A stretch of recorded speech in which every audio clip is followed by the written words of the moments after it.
It's a burning fire in my soul. We can all use more love to save the world. And if you feel that joy in your heart, hold on, don't let it part. This is Nature Ellis, and you're tuned into Big Stone Television with the vision.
A very pleasant good afternoon, ladies and gentlemen. Welcome once again to Big Stone Television with a difference. Today, as we further continue our episode of Jamaican greats, artists or entertainer who have lost their life in an untimely manner.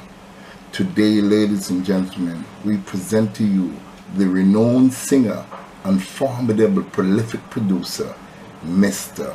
Winston Riley. Now, who was Mr. Winston Riley? Well, Mr. Riley is one of Jamaica's greatest success stories, a pillar of the island music industry to this day.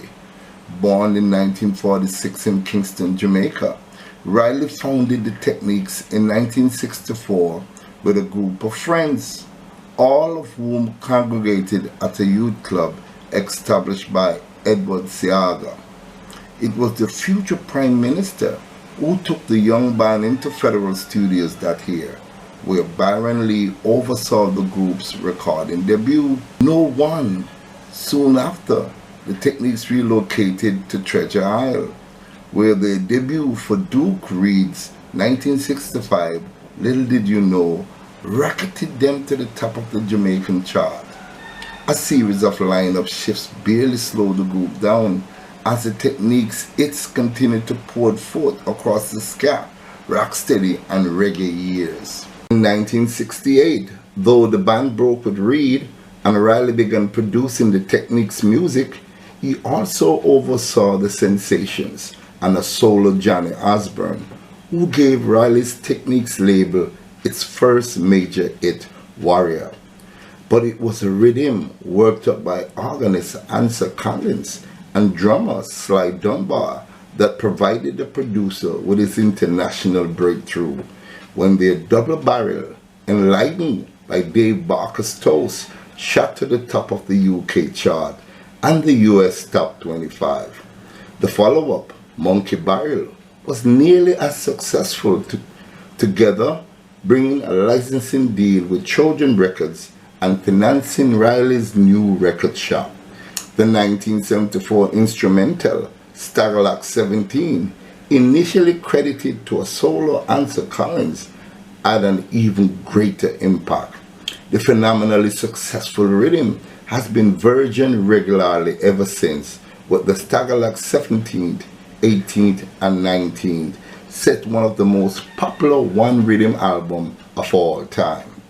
During the 70s, Riley released a stream of excellent singles and albums, working with many of the island's finest singers and DJs. Beyond Osborne and Barker as both DJ and singer, he also oversaw recordings by Jimmy Riley, Horace Sandy, Pat Kelly, Alton Ellis, the Ethiopians, and the Viceroys, among others, as well as just about every named DJ on the scene.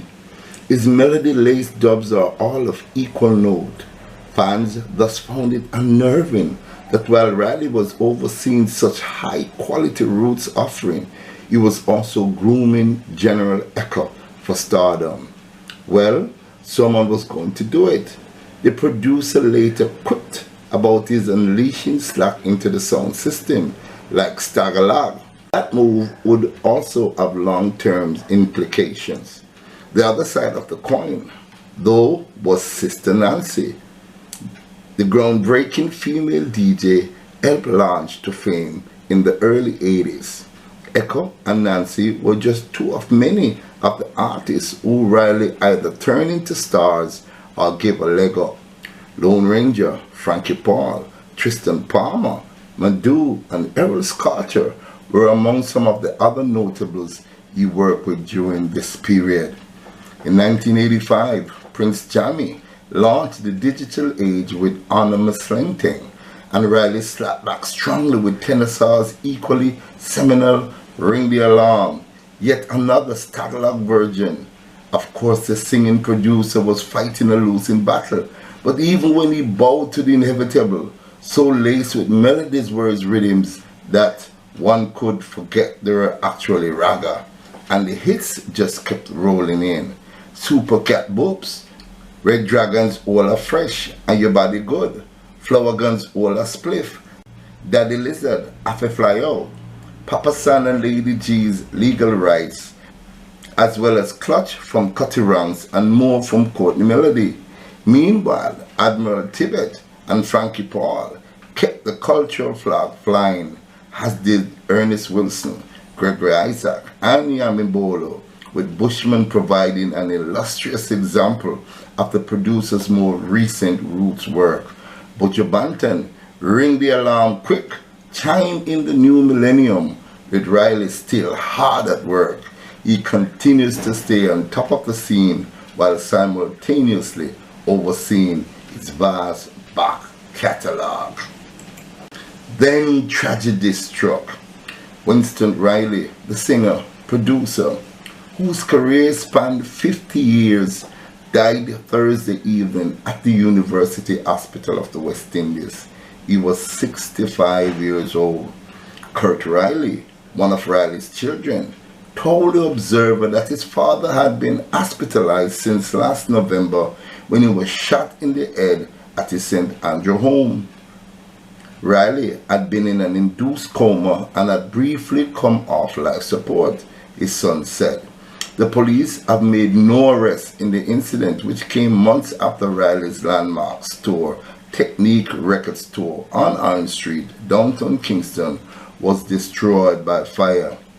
Kingsley Goodison honored Riley for his contribution to the development of Jamaican music at the 2009 staging of his Tribute to the Greats award ceremony.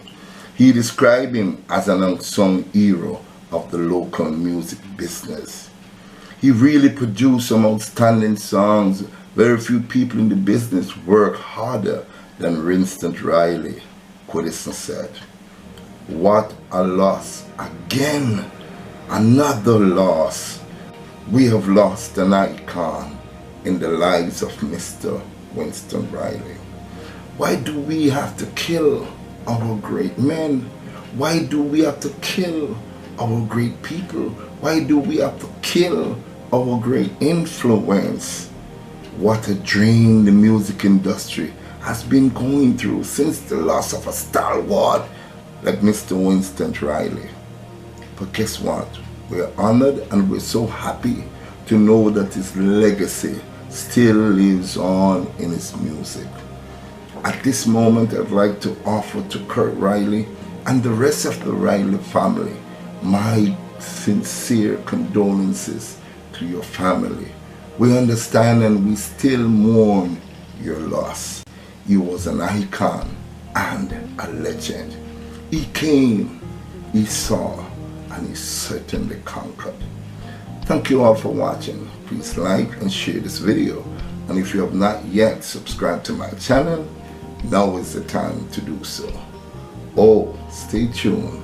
There'll be more episodes of our eras gone too soon.